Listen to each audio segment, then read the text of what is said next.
Hi viewers, welcome to dial sports. So IPL 18 season లో sun Risers Hyderabad మరొక ఓటమిని చవి చూసింది. So Mumbai Indians home ground లో ముంబై ఇండియన్స్ తో మ్యాచ్ పరాజయం పాలైంది. సో ఈ మ్యాచ్ తర్వాత సన్ రైజర్స్ ప్లే ఆఫ్ అవకాశాలు ఇంకా కాస్త సంక్లిష్టంగా మారాయి. మరి అసలు ఈ మ్యాచ్ లో ఎక్కడ మిస్టేక్ జరిగింది? హోమ్ గ్రౌండ్ లో ఉప్పర్ స్టేడియంలో దాదాపు 245 రన్స్, 246, 250+ టార్గెట్లు చేస్తున్న సన్ రైజర్స్ అవే గ్రౌండ్స్ లో ఎందుకు ఓడిపోతుంది? సో దీనికి సంబంధించి మనతో మాట్లాడడానికి బెంగళూరు నుంచి అందుబాటులో ఉన్నారు సుధీర్ మహావాది, ప్రముఖ cricket commentator and sports analyst, senior sports journalist also.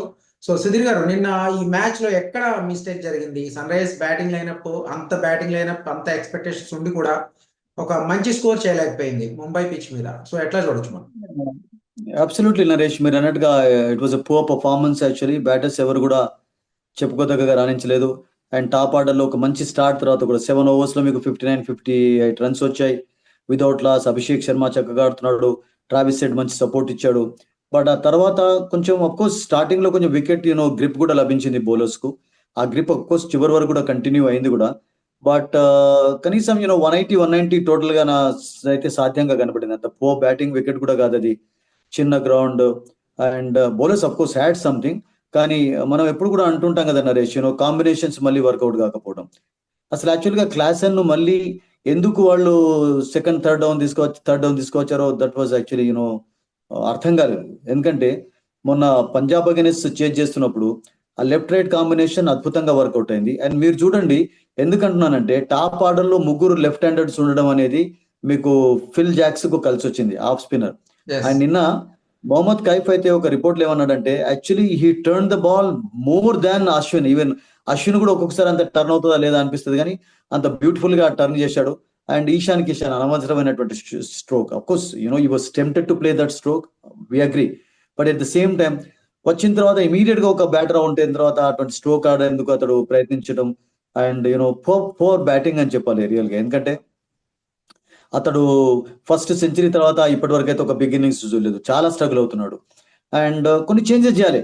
ఎప్పుడైతే ఒక బ్యాటర్ అంత స్ట్రగుల్ అవుతూ ఉంటారో, you already have 1 wicket keeper, class and రూపంలో మీకు వికెట్, మరొక ఇండియన్ బ్యాటర్ ను ట్రై చేయండి. లేకుంటే ఒక ఫారిన్ బ్యాటర్ ను మీరు మెండిస్ ఆడించండి, స్టార్టింగ్ లో ఆడించండి, ఇండియన్ బౌలర్స్ తీసుకోండి. So they are not making any changes. Actually they are not learning from any mistakes అని అనిపిస్తుంది. ఎందుకంటే మొన్న అంత మంచి విక్టరీ సాధించిన తర్వాత నిన్న మళ్ళీ ఒక పూర్ బ్యాటింగ్ పర్ఫార్మెన్సే కారణం. ఎందుకంటే లాస్ట్ లో మీకు క్లాసన్ కనీసం ఆ 18th ఓవర్లో 19-20 రన్స్ స్కోర్ చేయడం తోటి ఒక రెస్పెక్టబుల్ టోటల్ అయితే చేయగలిగారు, ఒక మోడరేట్ టోటల్ అయిపోయింది అది. బట్ అదర్వైజ్ రియల్ గా చెప్పాలంటే బ్యాటర్స్ ఫెయిల్యూర్ అండి. నితీష్ కుమార్ రెడ్డి రోల్ కూడా మనం స్టార్టింగ్ నుంచి చెప్తున్నాం, అతనికి ఆ సెకండ్ డౌన్ రోల్ ఇచ్చారు and is not clicked well. Actually ఇప్పటి వరకు ఒక 50 కూడా చూడలేదు అతని నుంచి. అది ఎటువంటి ప్లేస్ అంటే మీరు చివరి వరకు ఆడచ్చు. మీరు ఎప్పుడు కూడా హైదరాబాద్ టాప్ ఆర్డర్ ప్రతిసారి ఒక మొన్న 171 పార్ట్నర్షిప్ అగైన్స్ పంజాబ్ పక్కకు పెట్టినట్లయితే టాప్ ఆర్డర్ మీకు 30-40 రన్స్ కంటే ఎక్కువగా స్కోర్ చేయడం లేదు 6 ఓవర్స్ లో. They are off to a good start, but ఆ తర్వాత మళ్ళీ వికెట్లు కోల్పోవడం చూస్తున్నాం.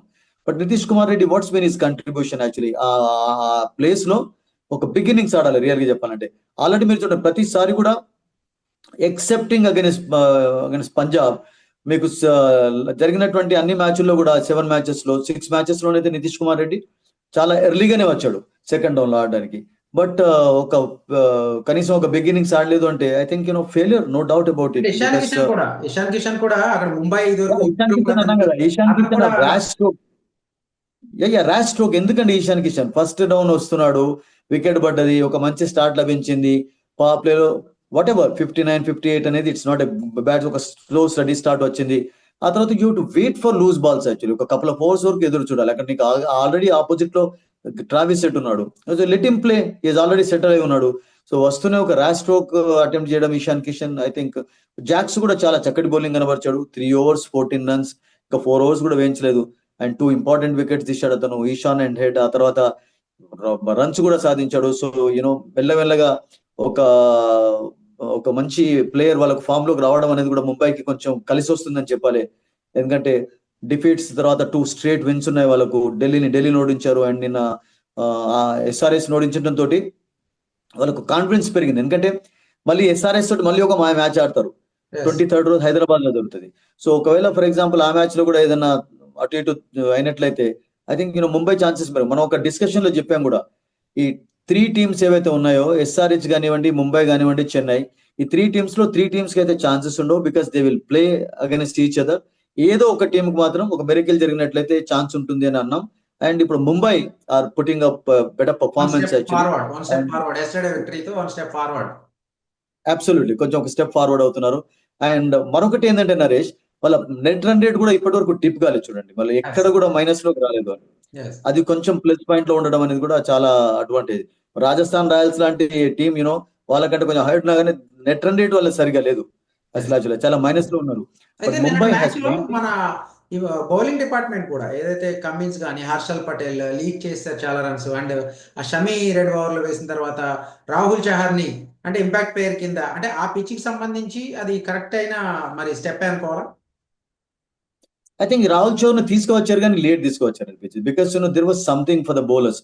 స్పిన్నర్స్ కు కొంచెం గ్రిప్ ట్రెండ్ రన్ లభించింది. మీరు చూడండి ముంబై బౌలర్స్ లో శాంట్నర్ కూడా ఫుల్ వేయలేదు. బట్ వేసినటువంటి ఓవర్స్ లో మీకు జాక్స్ కు చాలా మంచి టర్న్ లభించిందండి. అండ్ చాలా గ్రిప్ కూడా చేశాడు బాల్. నువ్వు బ్యాటర్స్ ను బీట్ చేయగలడు. అండ్ దట్ ఆ లెఫ్ట్ హ్యాండెడ్స్ ఉన్నప్పుడు అతని చేత కంటిన్యూ చేయించడం అనేది it was a trick that worked well for Mumbai actually. I think ముఖ్యంగా ఆ వీక్నెస్ ను ఉపయోగించుకున్నాడు. ఇషాన్ కిషన్ వికెట్ లభించింది, హెడ్ అవుట్ చేశాడు. అండ్ ఆ తర్వాత టోటల్ గా మ్యాచ్ వాళ్ళ చేతిలోకి వచ్చింది.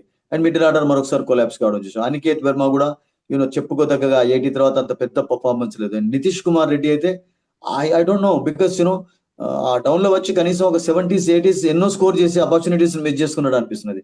బాల్ అయితే అతనికి ఇవ్వటం లేదు, బౌలింగ్ చేయటం లేదు, ఓన్లీ బ్యాటర్ గా ఆడుతున్నాడు. సో బ్యాటర్ గా కూడా నరేష్ ఇప్పటి వరకు అయితే నాకు అంత ఇంప్రెసివ్ గా కనబడలేదు ఈ టోర్నమెంట్ లో అతని particular role. And they need one batter అండి. మీరు కమిందో మెండిస్ తీసుకుంటారా, ఆర్ లేకుంటే యూనో అభినవ్ మనోహర్ ను తీసుకువస్తారా లోకల్ బ్యాటర్ గా? We don't know. బికాస్ మీకు బ్యాటింగ్ లో ఇంకా ఎంత బ్యాటింగ్ స్ట్రెంత్ హైదరాబాద్ అయినప్పటికీ కూడా ఐ థింక్ దాన్ని ఏమంటారంటే నిలబడి ఆడే బ్యాటర్ వాళ్ళకు డెఫినెట్లీ అవసరం ఉన్నాడు. ఓకే, తర్వాత మ్యాచ్ లో హోమ్ గ్రౌండ్ లో ఉప్పల్ స్టేడియం వేదికగానే ముంబైతోనే ఆడబోతుంది. సో ఆ మ్యాచ్ లో ఈ మిస్టేక్స్ నుంచి లెర్న్ చేసుకుని మేబీ తుది జట్టులో ఫైనల్ కాంబినేషన్ లో చేంజెస్ చేస్తే తప్ప గెలిచే అవకాశం లేదనుకోవచ్చు మనం. చూడండి ఇప్పటికీ హోమ్ గ్రౌండ్ ముందు కూడా 4 మ్యాచెస్ ఆడితే 2 ఓడిపోయినారు. అండ్ ఒకటి అఫ్ కోర్స్ బిగ్ చేజింగ్ చూసాం. And that time of course Abhishek and head బ్రహ్మాండంగా ఆడారు. అండ్ ఎప్పుడు కూడా ఒకే పేరు పైన మీరు ఆధారపడి ఉండకూడదు. బికాస్ ఒకసారి కొన్ని కొలాప్సెస్ అవుతున్నప్పుడు మిడిల్ ఆర్డర్ లోవర్ ఆర్డర్ కూడా చక్కగా ఆడాలి. And Klaasen was good actually. Klaasen కూడా 30-40 ఏం సరిపోతాయి చెప్పండి. మీరు అంత ఎక్స్పీరియన్స్ ఉన్నటువంటి ప్లేయర్ 70-80 కొట్టాలి. మనం చూస్తున్నాం కదా ఎలా ఆడుతున్నారు ఒక్కొక్క టీంలో ఒక్కొక్క బ్యాటర్. బట్ అట్లా జరగటం లేదు. They are having some issues actually. ముఖ్యంగా నేనేమంటానంటే నరేష్, టాప్ ఆర్డర్ లో 3 లెఫ్ట్ హ్యాండర్స్ ను మీరు ఒకళ్ళని తగ్గించాలి డెఫినెట్ గా. Ishan Kishan is the only person. అతడు సెకండ్ డౌన్ థర్డ్ డౌన్ వచ్చా పర్వాలేదు కానీ క్లాస్ ను టాప్ ఆర్డర్ లో ఆడించండి. లేకుంటే అభినవ్ మనోహర్ ను తీసుకుని వాట్ ఎవర్ మీకు అనికేత్ వర్మ ఉన్నాడు, అతనిది ఆడించండి. బట్ ఆ కాంబినేషన్స్ అయితే ఇప్పటి వరకు వర్కౌట్ కావటం లేదు. అండ్ షమీ మీరు అన్నట్టుగా not at is best actually. Harshal is doing a good job. Malinga is okay. Cummins of course sorry to say not at is best. Is bowling well some occasions. ఆ తర్వాత మళ్ళీ రన్స్ ఇస్తున్నాడు. అండ్ జీషాన్ ఒక్కడు మాత్రం ఏం చేస్తాడు. అండ్ జంపాను మిస్ అవుతున్నారు ఆఫ్ కోర్స్ ఈ ఫేజ్ లో. ఎందుకంటే ఇప్పుడు ఇక నెక్స్ట్ ఫస్ట్ ఫేజ్ అయిపోయింది. ఇప్పుడు Sunrisers Hyderabad first phase అయ్యే సమయానికి అయిపోయింది, కంప్లీట్ అయిపోయినాయి. అండ్ ఇప్పుడు సెకండ్ ఫేజ్ లో ఐ థింక్ ఒక హర్క్యూలియన్ టాస్క్ ఉంది. నెక్స్ట్ 7 మ్యాచెస్ లో కనీసం వాళ్ళకు 5 విన్స్ కూడా సరిపోయేటట్టు కనబట్టలేదు. 5 విన్స్ అనేది కొంచెం పర్వాలేదు, you can hope. But 6 wins ఉన్నట్లయితే కొంచెం ఛాన్సెస్ మెరుగ్గా ఉంటాయి ఐ థింక్. సో అదైతే నాకు అనిపిస్తుంది not going to be easy I think. Because నిన్నటి డిఫీట్ అనేది I think it's going to put them under tremendous pressure. Okay, thank you very much Sudheer గారు. సో నెక్స్ట్ మ్యాచ్ కి ఏదైతే హోమ్ గ్రౌండ్ లో జరగబోతున్న మ్యాచ్ కి సన్ రైజ్ హైదరాబాద్ కొన్ని కఠిన నిర్ణయాలు, అంటే తుది జట్లో కానీ అలాగే left and right and combination సంబంధించి కానీ కొన్ని కీలకమైన డెసిషన్స్ తీసుకోలేకపోతే మాత్రం కొంచెం ఇబ్బందులు పడాల్సి వస్తుంది. ఎందుకంటే time is running out for play of chances. They definitely need to win remaining all matches without any other team results. అంటే మనకి ఏది ఇతర టీం జట్ల మీద వాళ్ళకి సంబంధించిన మ్యాచ్ రిజల్ట్స్ మీద ఆధారపడకుండా ఉండాలంటే ఖచ్చితంగా మిగిలిన అన్ని మ్యాచ్ల్లో కంఫర్ట్ విక్టరీస్ సాధించాలి, రన్ రేట్ కూడా ఇంప్రూవ్ చేసుకోవాల్సి ఉంటుంది. So thank you very much Sudheer గారు. సో ఇది టీమ్ మిస్టేక్స్ మీద ఎస్టర్డే మ్యాచ్ కి సంబంధించిన review. Keep watching Tile sports.